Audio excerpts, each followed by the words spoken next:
में आपका स्वागत है। आज मेरे साथ कांग्रेस नेता नसीमुद्दीन सिद्दीकी साहब हैं। नसीमुद्दीन सिद्दीकी साहब प्रदेश में किसी भी पहचान के मोहताज नहीं हैं। कई विभाग के मंत्री रहे हैं। आप नेशनल स्तर पर वॉलीबॉल प्लेयर भी रहे हैं।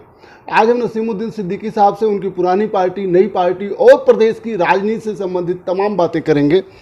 सिद्दीकी साहब, आपका मेरे टॉक शो में बहुत बहुत स्वागत है। सबसे पहले तो मैं ये जानना चाह रहा था कि आज आप कांग्रेस में हैं, बसपा में आप बहन जी के बाद दूसरे नंबर पर थे। कांग्रेस की राजनीति आपको ज़्यादा इजी लगती है कि बहुजन समाज पार्टी की राजनीति आपको ज़्यादा इजी लगती थी? देखिए, इजी का सवाल नहीं है। जो इजी के चक्कर में रहेगा ना तो वो अपना भला कर पाएगा, ना समाज का, ना देश का। इजी का मतलब ये आराम से। जी। किसी ने कहा है कि आराम के दिन बीते ऐसी दुआ मत दो। एक काम तो बताओ जो आराम से होता हो। तो इजी का मतलब आराम। आराम मैंने कभी किया नहीं। मैं मिलिट्री में था तब भागता रहा। अपनी ड्यूटी के साथ, खेलने के साथ 20 किलोमीटर पर डे दौड़ता रहा। जी। बसपा में रहा तो 33 साल सिर भागता रहा।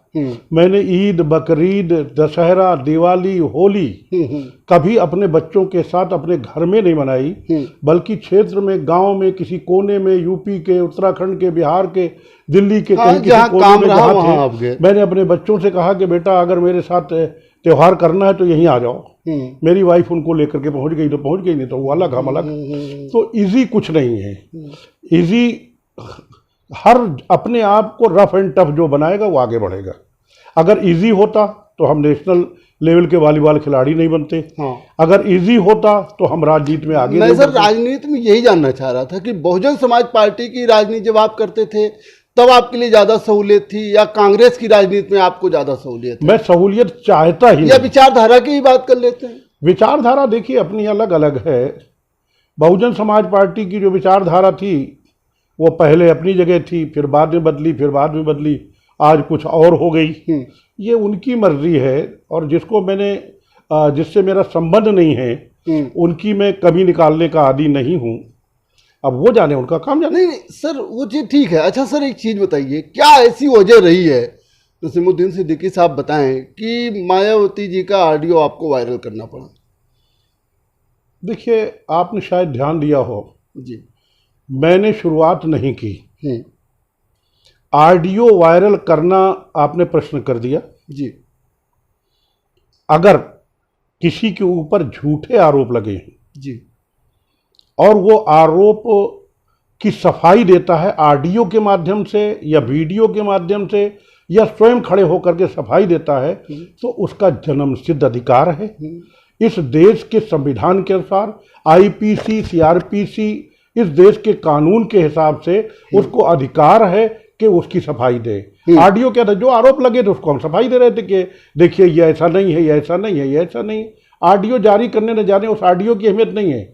अहमियत यह है जो आरोप लगे थे हमारे ऊपर, उसको हमें ये कहना था कि ये गलत है और वो हमने साबित कर दिया। सर एक बात बताइए, ऑडियो वायरल करने से आखिर क्या हासिल हुआ नसीमुद्दीन सिद्दीकी साहब? आज हम या फिर एक लाइन सर, इसमें एक सवाल और भी है मेरा, कि बसपा ने क्या अपना कल्चर थोड़ी बदल लिया? कोई बदले न बदले, मैंने बदलने के लिए नहीं किया। उस समय का अगर उठा करके आप देखें जी, मैंने यही कहा था कि मैंने किसी को कटघरे में खड़ा करने के लिए, आरोप लगाने के लिए, किसी को नीचा या ऊंचा दिखाने के लिए ये नहीं जारी किया, बल्कि ये साबित करने के लिए कि मेरे बच्चे, मेरी पत्नी जो बीएसपी में थे, बीएसपी की तरफ से जो आरोप लगाए गए हैं वो निराधार हैं, उनका ये सबूत है। आज आप ये रिकॉर्ड कर रहे हैं, कल मैं कह दूं कि आपने कोई रिकॉर्ड ही नहीं किया तो आप क्या करेंगे? बिल्कुल, तब तो आप वीडियो दिखाएंगे, हम रिले करेंगे और तब आपसे सवाल कोई नहीं करेगा कि आपने क्यों रिले किया। आज मुझसे सवाल हो रहा है कि वीडियो क्यों जारी किया। आपको याद होगा यही वीडियो जारी हुआ था मेरे घर में। कुछ प्रेस वालों ने ऐसा प्रश्न किया था जो मुझसे हट करके था, बहन जी की व्यक्तिगत जीवन का था। मैंने कहा मुझे उनके व्यक्तिगत जीवन से कुछ नहीं लेना देना, मैं अपनी बेटी की बात कर रहा हूं। जो मेरी बेटी खत्म हो गई, मैं उसकी बात कर रहा हूं। मैंने उनके व्यक्तिगत जीवन में बात की ही नहीं। और मैंने ये भी कहा, जो मेरे ऊपर आरोप लगते रहेंगे मैं उनकी सफाई देता रहूंगा। मेरे पास और दुनिया भर के हैं, लेकिन वो नहीं दिखाऊंगा, नहीं दिखाया, नहीं दिखाऊंगा, इसलिए वो आरडीओ का कोई मतलब ही नहीं रह गया। अच्छा नेताजी, एक चीज़ और बताइए, बहुजन समाज पार्टी के ज़माने में या शासनकाल में आपकी राजनीति का स्वर्ण युग था, अगर मौका पड़े तो क्या दोबारा नसीमुद्दीन सिद्दीकी साहब बहुजन समाज पार्टी में जाएंगे? ये कौन सा सर्टिफिकेट आपने दे दिया कि वो मेरा स्वर्ण युग था? हम्म, अगर आप हम्म, ज्योतिषी हैं हम्म, और मेरे स्टार देख के मेरे वो पता नहीं क्या है वो राशि मुझे पता नहीं कौन सी नहीं, राशि, आज तक मेरी जो- कौन आज सी तक का राशि, जो राजनीतिक कैरियर रहा सर। Please listen me. जी सर। स्वर्ण युग और खराब युग जब तय किया जाता है जब आदमी दुनिया से चला जाए। आप कैसे, उम्मीद पे दुनिया कायम है, अगर उम्मीद नहीं होगी दुनिया नष्ट हो जाएगी। आपने स्वर्ण युग का सर्टिफिकेट कैसे दे दिया अभी? जी, ये कैसे आपने सर्टिफिकेट दे दिया? या स्वर्ण युग कहना आज या तक के बुरा सर्वेक्षण- युग कहना अभी तक हम नहीं कह सकते। इसलिए जो अभी है और स्वर्ण युग बाकी होगा, फिर और इससे क्या अच्छा पता, बाकी होगा। मैंने कहा ना कि मैं ज्योतिषी नहीं हूं, मैं अंतर्यामी नहीं हूं, जी। मैं भविष्यवक्ता नहीं हूं, जी। मुझे यही नहीं मालूम कि मेरी राशि क्या है। लोग कहते हैं ज्योतिष की बात, मैं कर्म पे विश्वास करता हूं, और कर्मण्येवाधिकारस्ते मा फले, आप वो उठा के देख लें, चाहे धार्मिक एतबार से हमारे यहाँ देख लें, अपने यहाँ देख लें, कर्म को प्रधानता दी गई, मैं कर्म को देता हूं। अगर मेरे कर्म ऐसे हैं तो ऊपर वाले के हाथ की बात है, तमाम मुझसे अच्छे कर्म करने वाले नहीं बढ़ पाए। सर, आप प्रदेश की राजनीति पे बहुत अच्छी पकड़ रखते हैं। मैं ये जानना चाह रहा था कि आपकी पुरानी पार्टी में एक से एक महारथी जो है बसपा में साथ छोड़ के चले जा रहे हैं, क्या वजह रही कि वो लोग चले गए, आप भी चले आए? आप वो ऑडियो उठा के देख लेंगे तो उसका जवाब मिल जाएगा। क्या वही वसूली वाला चक्कर? अरे सब कुछ छुपा है, आप ऐसी बात कर रहे हैं, आपको नहीं मालूम है? अगर आपको मेरे मुंह में डाल के मुझसे बुलवाना है तो बात अलग है, वो तो आपको भी मालूम है क्या हो रहा है। कौन नहीं जान रहा है?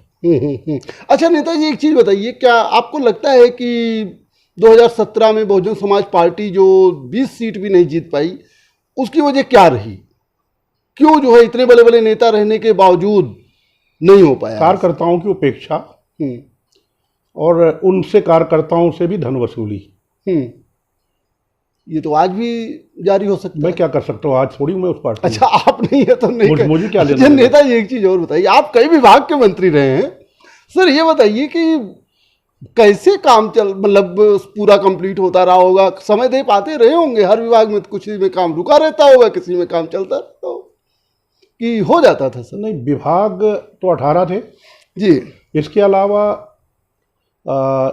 मैं उसको गलत ना बोल जाऊं कहीं कि मुझे सारे प्रोग्राम देखने थे, ऑल इंडिया के प्रोग्राम होते थे, और हैंडबिल, पोस्टर, कटआउट, झंडा, बैनर, लोगों के आने के लिए ट्रांसपोर्ट, उनका सारी चीज देखनी उनकी पड़ती थी। पार्किंग, उनके रुकने का इंतजाम, उनके खाने का इंतजाम, इसके बाद स्टेज का इंतजाम, साउंड का इंतजाम, कुर्सी का इंतजाम, शामियाना का इंतजाम, अरे! सब करना पड़ता था। तो सर एक मंत्री तो विभाग का काम कब करता था? ये मत पूछिए। काम ऐसे करता था, सुबह मैं 6 बजे हमारे यहाँ नमाज होती है, बैठ जाता था, जी जी, और लोग जानते थे तो आ जाते थे। मैं उनको पानी पिलाता था, जो हमारे यहाँ बिस्किट मीठा, पानी पिलाया, काम बताओ। एक साहब ने मुझे 3 पेज का एक एप्लीकेशन दी। अब कैसे काम करता था मैं बता देता हूँ। एक साहब ने मुझे 3 पेज की एप्लीकेशन दी और कहने लगे साहब इसमें कार्रवाई करा दीजिए। मैंने 2 सेकंड एप्लीकेशन देखी और मैंने उनसे कहा ठीक है काम हो जाएगा। वो मुझसे कहने लगे साहब हम अब कहेंगे तो आप नाराज हो जाएंगे, आप बहुत बड़े मंत्री हैं।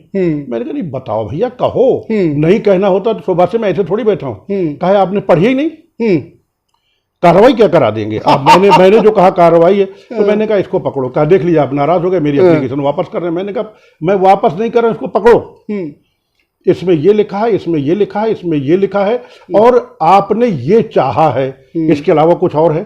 कहले साहब आपने पढ़ कब लिया? मैं कहा अगर मैं एक एप्लीकेशन में इतना टाइम लगाऊंगा तो ये सब करने के बाद, बाकी तो मेरा काम करने का तरीका अलग था। लोग कहते हैं क्या हथेली में सरसों जमाना है? बस आप समझ लीजिए। अच्छा नेताजी, एक चीज और बताइए, आज की तारीख में क्या आपको लगता है कि चुनाव को ईवीएम प्रभावित करता है या भाजपा की आक्रामक जो ध्रुवीकरण की नीति है उससे कोई फर्क है? दोनों। ईवीएम का भी चक्कर है और ये जो जातीयता की राजनीति हो रही है इसकी मैं निंदा करता हूं। मैं सारे धर्मों का सम्मान करता हूं। बिल्कुल। आपको अभी प्रमाण दे देता हूं। जब मैं सारे धर्मों का सम्मान करता हूं तो सारे ग्रंथ पढ़ता हूं। मेरे घर में चारों वेद हैं। बिल्कुल। अभी कहेंगे तो मंगा के दिखा नहीं नहीं ठीक है। ऋग्वेद, सामवेद, अथर्ववेद, यजुर्वेद, श्रीमद् भागवत गीता, रामचरितमानस, तुलसीदास जी के जिले का मैं रहने वाला हूँ। मर्यादा पुरुषोत्तम भगवान राम जिस जिले में 14 बरस वनवास काटे उसमें मैं पैदा हुआ हूँ जी। उसमें मैं पैदा हुआ हूँ। मैंने बाइबल पढ़ी, कुरान पढ़ी, हदीस पढ़ी, गुरु ग्रंथ पढ़े जी। और सबसे पहले ब्रह्मा जी ने जो सृष्टि की रचना की, मैं उदाहरण दे रहा हूँ आपको, वो ऋग्वेद के 10वें मंडल के पुरुष सूत्र के 90 नंबर के श्लोक से। ऋग्वेद के 10वें मंडल के पुरुष सूत्र के 90 नंबर के श्लोक पे चारों वर्णों का वही जिक्र क्या, हुआ। क्या कैसे जिक्र हुआ? ब्राह्मणो वस्य मुखामासी बाहु राजन करता उरु तद वैस पदाभ्याम शूद्रो। आगे चल के आप आ जाइए, फिर आगे लिखा कि दैवाधीनम जगत सर्वम मंत्राधीनम च देवता ते मंत्रा ब्राह्मणाधीनम तस्माद ब्राह्मण देवता। एक नहीं, मैं तो एक जगह चला गया, मंत्री था, उद्घाटन होना था, उनका इनाग्रेशन होना था, पंडित जी बैठे थे, वो श्लोक पढ़ रहे थे। उन्होंने कहा नारियल फोड़ दीजिए, हमने फोड़ दिया, हमारे उसमें उन्होंने टीका लगा दिया, ठीक है। इसके बाद उन्होंने गणेश वंदना शुरू की, उमासु तमसो के विनाश कार्यक्रम नमामि विघ्नेश्वर पाद पंकजम। मैंने कहा, जब सब निपट गया तो मैंने कहा पंडित जी ये आपने क्या पढ़ा? कहा गणेश वंदना पढ़ी। तो मैंने गणेश वंदना जहां से आपने पढ़ी यहीं से है क्या और कुछ है? और पहले भी आगे तो है कि गजानन भूत गणाति सेवितम कपित जम्मू पर चारु बच्चों, फिर है उमासु तमसो के विनाश कहा वो शीघ्रता थी ना। मैंने कहा आपको शीघ्रता थी कि मुझे? तो इसमें बीजेपी की राजनीति कहां से? इसके बाद मैं उसी पे बता रहा हूँ, बीजेपी की राजनीति का मतलब नहीं। यहाँ पे दूसरी चीज मैं साबित करना चाहता हूँ। अगर मुस्लिम संस्कृत के श्लोक सम्मान में पढ़ सकता है तो एक नहीं 25 हिंदू मैं आपको दिखा दूं जो कलाम पाक लिखते हैं। हाँ बिल्कुल बिल्कुल। अब लाल लाल और आज भी मस्जिद के दरवाजे हिंदू औरतें बिंदी लगा करके अपने बच्चों को बिल्कुल नमाज फूंक डलाने के लिए, दुआ लेने के लिए जाती हैं। बिल्कुल बिल्कुल। ये तो हमारे ये गंगा जमनी तहजीब है। अगर हिंदू को खून की जरूरत पड़ी तो मुसलमान ने दिया, अगर मुसलमान को खून की जरूरत पड़ी तो हिंदू ने दिया। भाजपा ने इसको तार तार कर दिया जी। मतलब सामाजिक क्या हो रहा है जी। मैं ये साबित करना चाह रहा हूं कि हमारी गंगा जमनी तहजीब गई कहां? ये हिंदुस्तान को ले कहां जाना चाहते हैं? डिबेट, मुझे डिबेट में एक बार नहीं 25 बार बुलाया। डिबेट क्या होती है? मंदिर मस्जिद, हिंदू मुस्लिम, उसने वो बयान दिया, उसने वो बयान दिया। कुछ मुसलमान बैठा लेते हैं हमारे क्या नाम है, पता नहीं कौन से वो है सर, टीवी चैनल पर मैं समझ रहा हूं इस तरह की डिबेट होती है। ये डिबेट पे रोक लगना चाहिए। सर आप प्रदेश स्तर के नेता हैं, मैं ये जानना चाह रहा था कि आज चुनाव जो प्रदेश का हो रहा है, चाहे पिछला 2017 का हुआ हो, चाहे उसके पहले हुआ हो, या फिर 2019 का लोकसभा हुआ हो, आज इसको मुख्यतः प्रभावित करने वाले फैक्टर कौन है और उससे कैसे निजात पाया जा सकता है? जब तक मोदी जी झूठ बोल बोल करके लोगों को गुमराह करते रहेंगे जी, भारतीय जनता पार्टी का जातीयता का, हिंदू मुस्लिम का जहर घोला जाता रहेगा। और इस जहर को जब तक हमारे देश के नागरिक नहीं समझ, एक दिन समझेंगे, नहीं समझ ले सकते, और जब तक मोदी जी को नहीं समझ जाते तब तक भाई ये सब चलता रहेगा। अच्छा नेताजी, एक चीज बताइए, सन 2017 में कांग्रेस पार्टी ने समाजवादी पार्टी से गठबंधन किया था, तब आप जो है बहुजन समाज पार्टी में थे।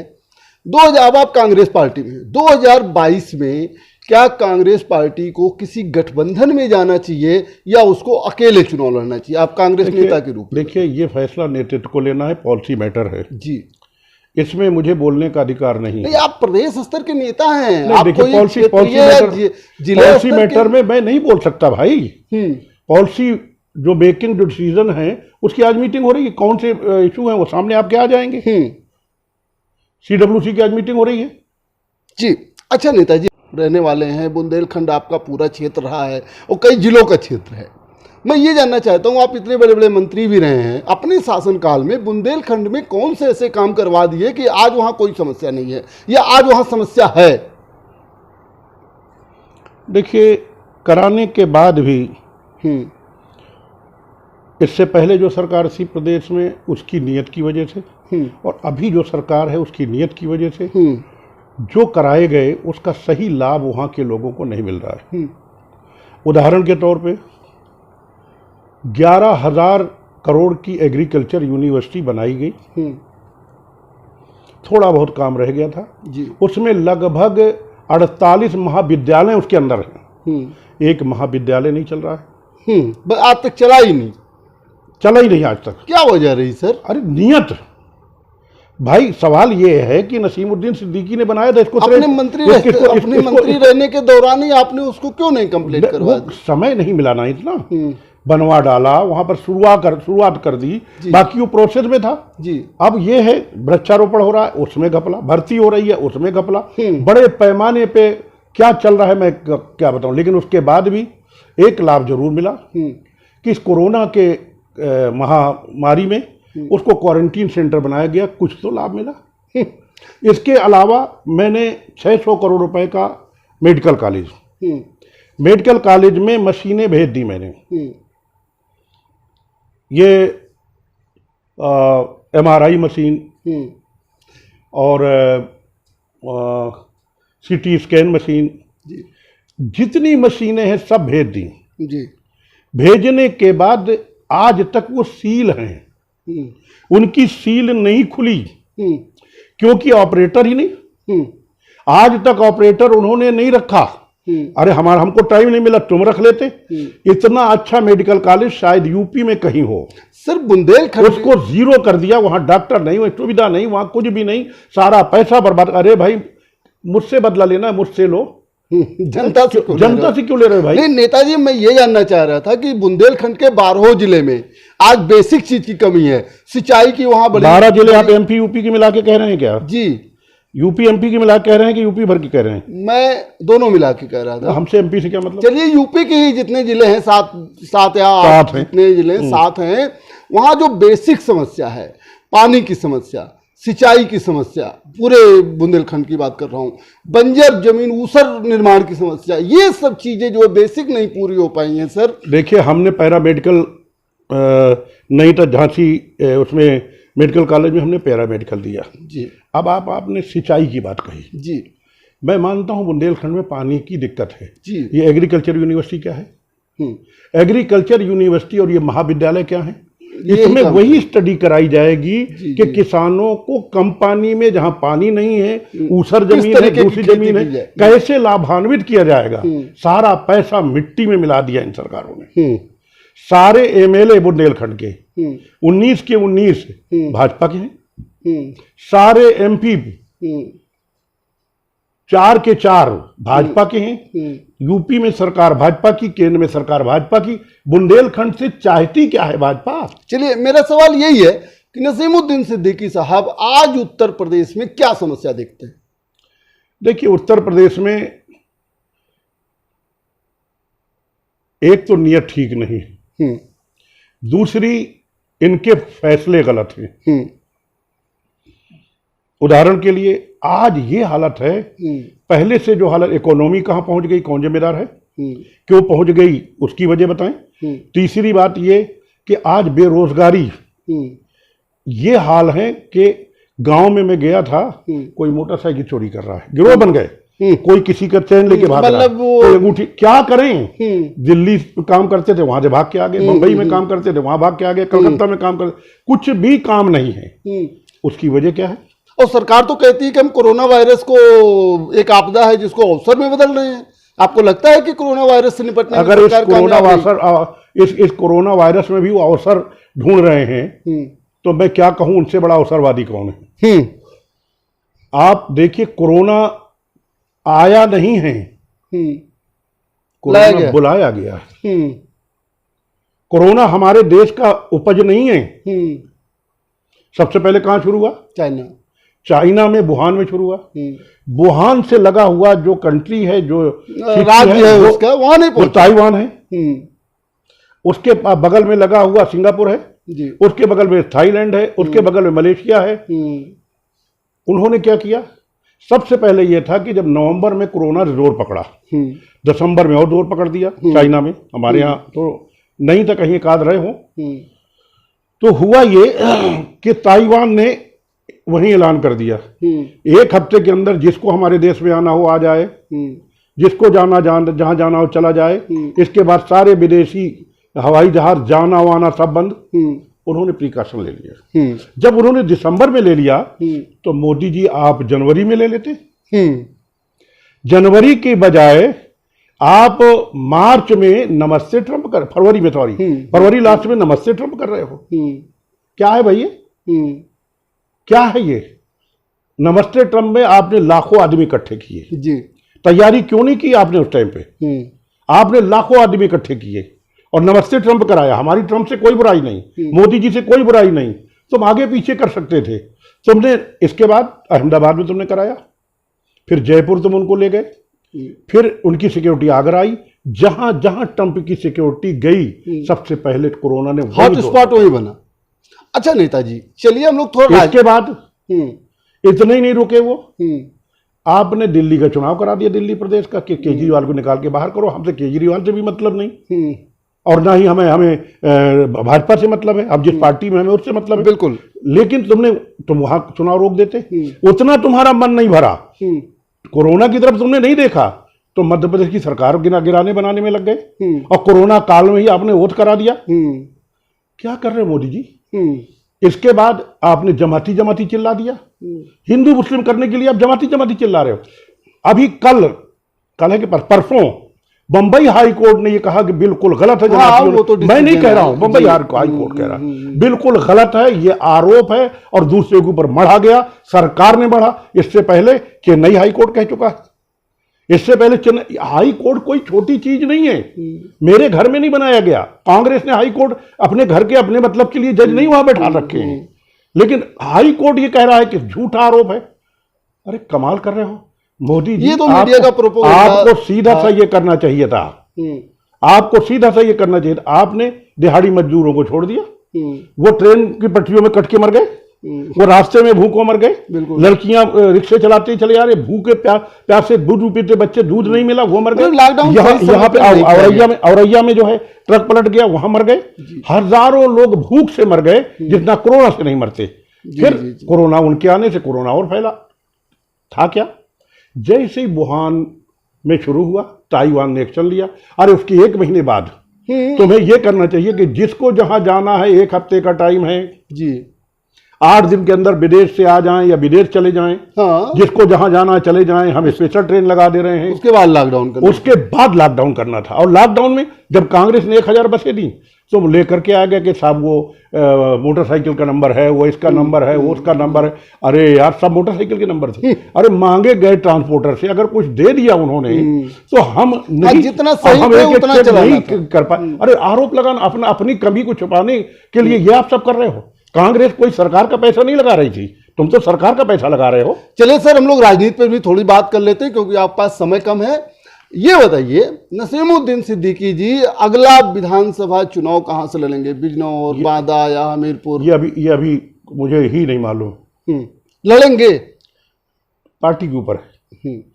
देखिए बीएसपी ने मुझे शुरू में पहली बार चुनाव लड़ाया, जीवन में पहली बार ऐसी जगह से लड़ाया कि उस जिले से आज तक कोई मुसलमान मेरे बाद न मेरे पहले कभी कोई जीता ही नहीं। बिजनौर में तो 5-6 लाख मुस्लिम थे, वहां देखिए वहां दूसरी चीज चल गई। मैं मुसलमान की बात नहीं कर रहा हूँ, मैं कह रहा हूँ वहां से कोई जीता नहीं।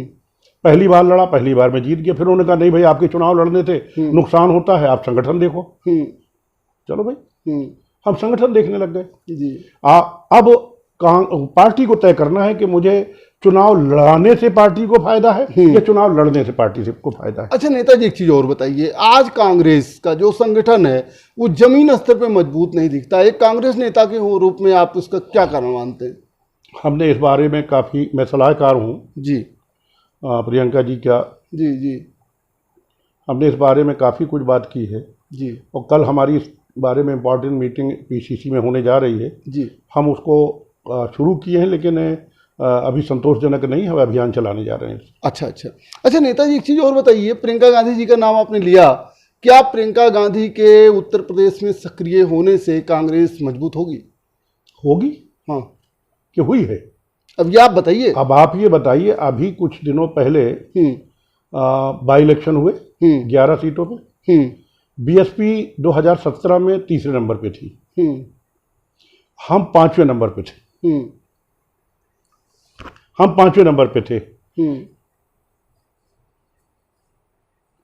बीएसपी चौथे पे पहुंच गई, हम तीसरे पे पहुंच गए। प्रियंका जी के आने के बाद ही तो हुआ ये।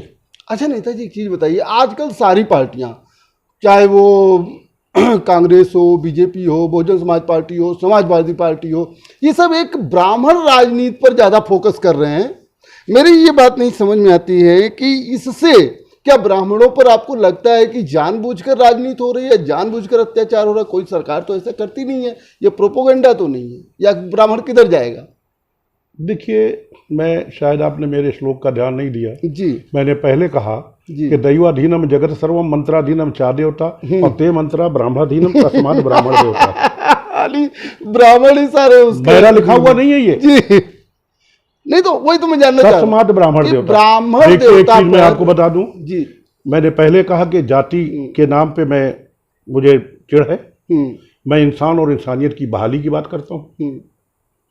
मैं इंसानियत पे, मानवता पे मैं काम करता हूँ। आपने जो एक बात कही है जी, विकास दुबे को मैंने कभी नहीं देखा सामने। जब ये प्रकरण आया तो टीवी में लोग कहते हैं वो बीएसपी में भी थे, मेरे सामने कभी नहीं आया वो। मैंने बीएसपी में रहते भी नहीं देखा उनको। मुझे विकास दुबे के मैं टोटल खिलाफ हूं। उसने जो किया इतना घृणित कृत है कि उसकी मतलब कोई निंदा की जाए, जितनी उसको सजा मिलती मिल जाती। हाँ। लेकिन सजा तो देश के कानून के हिसाब से मिलेगी ना। मैं विकास दुबे, एक उदाहरण दे रहा हूं, एक विकास दुबे नहीं 25 विकास दुबे हैं और 25 पहलू खां हैं और 25 और दूसरे वो हैं। बिल्कुल हर कास्ट में मैं एक चीज, अब आपने ब्राह्मणों की बात कही है, मैं विकास दुबे के पूरा खिलाफ, उनके पूरे ग्रुप के जितना मैं हो सकता है मैं दुश्मन हूं मैं। लेकिन दुश्मन को भी न्यायालय सजा, इस देश के कानून के तहत ही तो सजा दी जाएगी। आपने उसको पकड़ लिया, बुलेट प्रूफ जैकेट वो पहने था उज्जैन में, यहां आते आते वो बुलेट प्रूफ जैकेट कहां चली गई? गाड़ी बदल गई।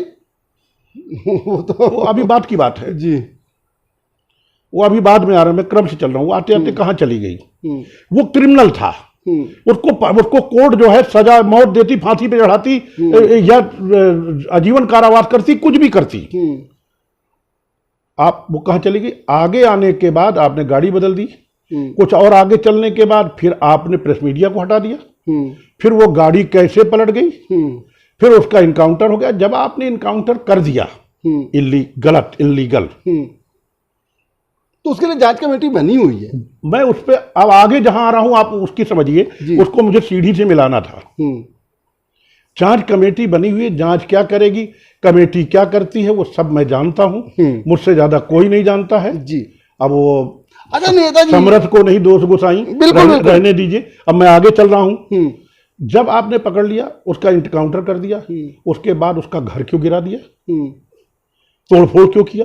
इसके कानून के तहत ये किया गया। उसका घर जो गिराया गया, मैं उसके सख्त खिलाफ हूं। उसे सजाए मौत मिलनी चाहिए थी।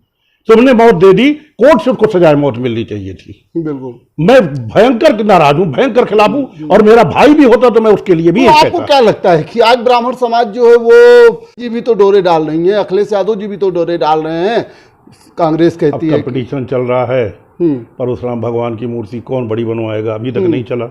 तो इसमें तो क्या, ये तो अंडरस्टूड है, क्यों चल रहा है, कौन चला रहा है, कैसे चल रहा है, कभी गठबंधन है, नेताजी कभी कंपटीशन है। आप आज एक चीज बता दीजिए, बहन जी ने कल एक दिन ट्वीट भी किया था, आप बहुजन समाज पार्टी में थे, क्या तिलक तराजू और तलवार का नारा कभी बहुजन समाज पार्टी ने दिया था? आप खुलासा कर ही दीजिए। देखिए, एक चीज मैं बता दूं जी, मेरी बहन जी से कोई बुराई नहीं। मेरे समय में किसी बसपा के आदमी ने तिलक तराजू और तलवार का नारा कभी नहीं लगाया। मतलब बहन जी सही कह रही है, ये मैं अपनी बात कर रहा हूं, मैं आगे पीछे बात नहीं कर रहा हूं। जब तक मैं बसपा में रहूं, मैंने कभी किसी से नहीं सुना। मैं बसपा के फेवर में नहीं हूं, मैं बसपा के फेवर में नहीं बोल रहा हूं, ना बसपा के खिलाफ बोल रहा हूं। आपने सवाल किया है, मेरे कान में कभी ये नारा नहीं आया। अच्छा, एक चीज और बताइए, अभी आपने बसपा का जिक्र हुआ, बसपा से संबंधित सवाल तो हम बहुत पूछ चुके हैं, पूछना भी नहीं है हमको आगे। अगर मौका मिला तो क्या नसीमुद्दीन सिद्दीकी फिर बहुजन समाज पार्टी के नेता बनेंगे? नसीमुद्दीन सिद्दीकी कभी कोई पार्टी नहीं छोड़ते और ना ही छोड़ेंगे। यानी रास्ता खुला हुआ है। आपने समझी नहीं बात? हम्म नसीमुद्दीन सिद्दीकी कभी कोई पार्टी नहीं छोड़ते, हम्म न छोड़ी है हम्म और न छोड़ेंगे। यानी बसपा आपने छोड़ी नहीं है? ना, बसपा के सदस्य आज भी आप हैं? आप समझ ही नहीं रहे बात। हम्म मैं सदस्य नहीं हूं, हम्म लेकिन मैंने नहीं छोड़ी। यानी आपको निकाल दिया गया, आप ये कहना चाहते हैं? बस मैं कभी किसी के साथ गद्दारी तो नहीं फिर दोबारा अगर मौका लगे तो आ भी सकते हैं। मैं जब बसपा के साथ गद्दारी नहीं की तो कांग्रेस के साथ गद्दारी क्यों नहीं, करूंगा? ऑडियो वायरल हुआ था तो बसपा वाले तो यही कहते हैं ना कि क्या कहते? आपने गलत किया था, अपने अध्यक्ष का ऑडियो नहीं वायरल करना चाहिए। कोई बसपा वाले नहीं कह सकते।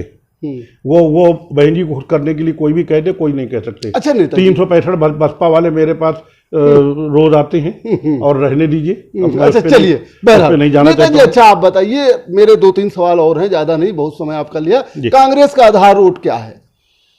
जैसे बसपा के पास आधार वोट है, सपा के पास आधार वोट है, बीजेपी के पास आधार वोट है, कांग्रेस के पास आधार वोट बैंक क्या है? देखिए, माफ कीजिएगा, जातीयता के आधार पर जो राजनीति करेगी उसकी एक बिरादरी या 2 बिरादरी का आधार वोट होगा। जैसे उदाहरण भी दे दीजिए। रुक जाइए। और जो सेकुलर सबको लेकर के चलेगा उसका हर समाज का आधार वोट होगा। कांग्रेस जब तक सत्ता पे रही क्या आधार वोट था? कहने को तो लोग कहते हैं कि ब्राह्मण था, दलित था, मुसलमान था, दलित था। मैं कहता हूं कि ये तो था ही, सब थे, सब समाज था। कोई कम रहा, कोई ज्यादा रहा। और जब कांग्रेस की सत्ता थी तो ये वही भारतीय जनता पार्टी है। 1900, मेरे कहने से नहीं, पार्लियामेंट का रिकॉर्ड उठा के देख लीजिए। 1984 से लेकर 1989 तक पूरे देश में 2 MP होते थे। स्वर्गीय अटल बिहारी वाजपेयी जी, मैं उनका सम्मान करता हूं, और लाल कृष्ण आडवाणी जी। बाकी सबकी जमानतें जब्त हो गई थी। ये वही भारतीय जनता पार्टी। तो संघर्ष की बात है ना। लेकिन कांग्रेस पार्टी की इतनी पोजीशन तो नहीं खराब हुई है। जब तक हम सब मिलकर के कांग्रेस पार्टी को वोट देते थे तब तक हम सब खुश थे। आज जितने हम परेशान हैं, मैं नहीं, मुसलमान की बात नहीं करो, हम का मतलब मुसलमान नहीं। मैं समझ रहा हूं सर, आप हर चीज जानते हैं। आप जितनी आस्था इस्लाम में रखते हैं उससे ज्यादा आस्था आप हिंदू धर्म में भी रखते हैं और धर्मों में भी रखते हैं। मैं एक चीज जानना चाह रहा था कि मुस्लिम राजनीति आज की डेट में प्रदेश में दरकिनार है।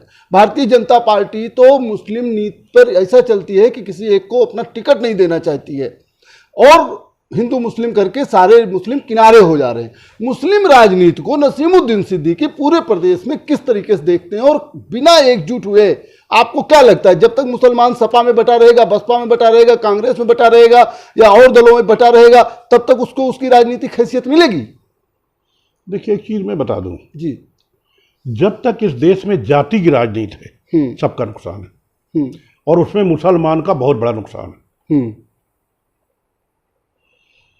जब तक मुसलमान ने कांग्रेस पार्टी को वोट दिया, हमारे अब्बा दादा ने वोट दिया, तब तक जाति की राजनीति नहीं हुई। मैं किसी पार्टी का नाम नहीं ले रहा हूं, किसको दिया तो जाति की राजनीति आ गई।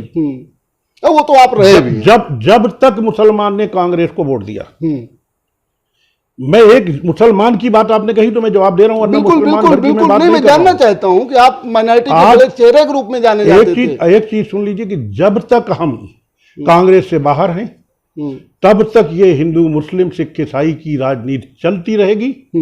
जैसे ही हम कांग्रेस में आए, भाजपा भी धड़ाम, और ये जातीयता की राजनीति भी धड़ाम हो या ना हो, इसका बहुत अस्तित्व नहीं रह जाएगा। अच्छा नेताजी, एक चीज बताइए, प्रदेश में तमाम छोटे छोटे दल हैं, जिसमें एक भागीदारी मंच बना है, उसमें तमाम दल है, वो बांदा के ही आपके बाबू सिंह कुशवाहा साहब उधरी बुंदेलखंड से बिलोंग करते हैं।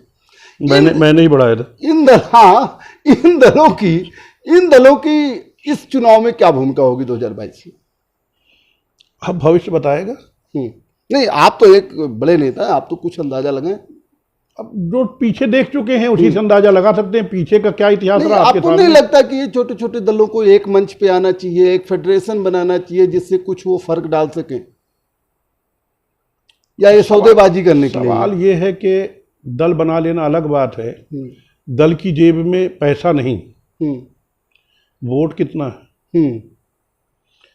ऐसे तो कई सौ दल बने हैं, क्या करेंगे, अब रोज दल बनते हैं, मेरे पास रोज फोन आते हैं कि भाई वो उनसे बात करा दीजिए, हम उत्तराखंड के हैं, उत्तराखंड में वो हैं, वो राष्ट्रीय अध्यक्ष हैं, कांग्रेस से ये करा दीजिए, कांग्रेस से इतनी सीटें दिला दीजिए। तो तमाम हर कोई तमाम, और किसको रोका जा सकता है, बनाए दल। चलिए सर, मेरे अंतिम 2 सवाल हैं। पहला सवाल ये है अंतिम का कि 2022 में नसीमुद्दीन सिद्दीकी जी क्या देख रहे हैं, उत्तर प्रदेश की विधानसभा किस तरफ जाएगी?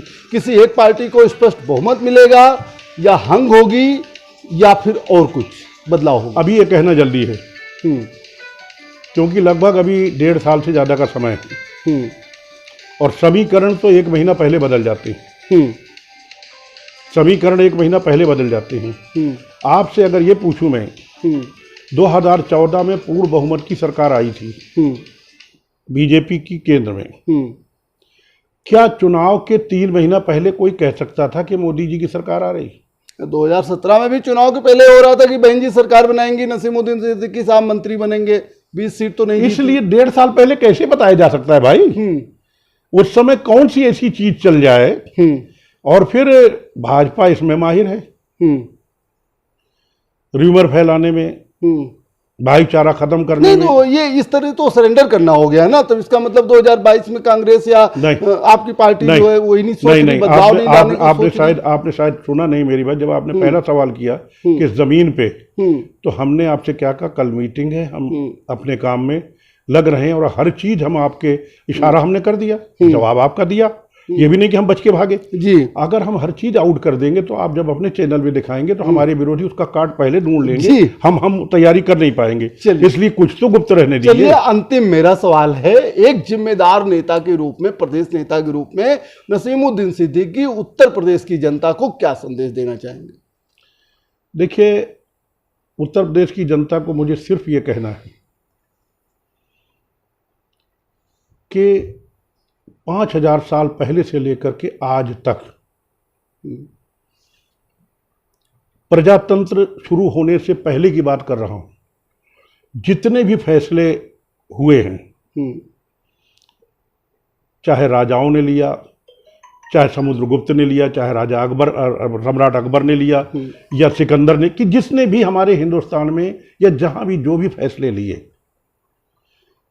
फैसला बादशाह लेता है, फैसला सरकार लेती है, उसका खामियाजा पब्लिक को भोगना पड़ता है। उदाहरण के लिए, हमारा खुदा ना करे कभी किसी देश से युद्ध हो जाए, तो भाई राजा तक तो बहुत बाद में पहुंचेंगे ना, पहले तो फौज मारी जाएगी, फिर हमारी पब्लिक मारी जाएगी, बम गिरेंगे तो पब्लिक मरेगी, जो नुकसान होगा, गलत फैसला या सही फैसला, उसका खामियाजा, उसका लाभ या हानि भोगना पड़ता है जनता को और गरीब लोगों को। अगर सिकंदर ने पोरस पे कब्जा किया तो पहले किससे भिड़ा? पहले सीधे पोरस नहीं लड़ा, पहले जनता मारी गई, हमारे देश का पैसा बर्बाद हुआ, हमारे सैनिक मारे गए, सैनिक भी जनता है। तो इस तरीके के फैसले हमारे योगी जी और मोदी जी कृपया न लें। इनको हमारे देश की, हमारे प्रदेश की जनता को यह भी देखना चाहिए कि सबसे ज्यादा हुकूमत पीरियड के हिसाब से कांग्रेस पार्टी ने की है। जिन जिन पार्टियों ने ली है उसको समझें और उसका इतिहास देख करके फिर किसी नतीजे पे जाएं। अगर ये कर लेंगे तो मैं समझता हूं उनके सामने कांग्रेस के अलावा कोई विकल्प नहीं होगा। ठीक, नसीमुद्दीन सिद्दीकी साहब, आप हमारे टॉक शो में भाग लिए, इसके लिए आपको बहुत बहुत धन्यवाद। Thank you. जैसा कि आपने देखा, हमारे साथ कांग्रेस के बड़े नेता और प्रदेश के बहुत जाने माने मंत्री रहे नसीमुद्दीन सिद्दीकी साहब थे। नसीमुद्दीन सिद्दीकी जी का कहना है कि बसपा अध्यक्ष का ऑडियो वायरल करना उनकी मजबूरी थी और वो अपने को प्रूफ करना चाहते थे कि वे गलत नहीं हैं। 2022 में उनको उम्मीद है कि बदलाव होगा और कांग्रेस मजबूती से काम करेगी। आगे भी हम आपको ऐसे ही तमाम नेताओं से मुलाकात करवाते रहेंगे। दीजिए मनोज तिवारी को इजाज़त, देखते रहिए मनोज तिवारी टॉक।